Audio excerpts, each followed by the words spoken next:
Hello guys and welcome back to the channel. In this video, I'm going to show you how you can change font on Instagram name. So let's get started. First of all, you gotta open Instagram and log into your account, and then you gotta click on the profile icon at the bottom right.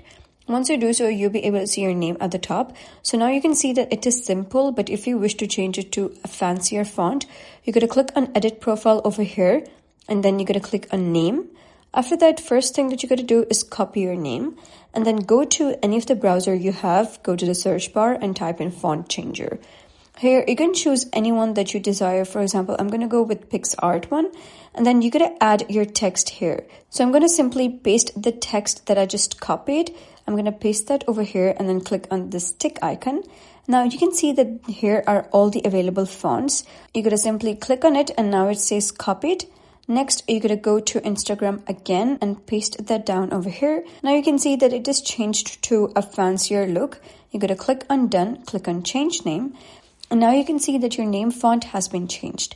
And that is how you can change font on Instagram name. So if you found this guide helpful, please consider subscribing and leaving a like. It really helps me out, and I'll see you next time.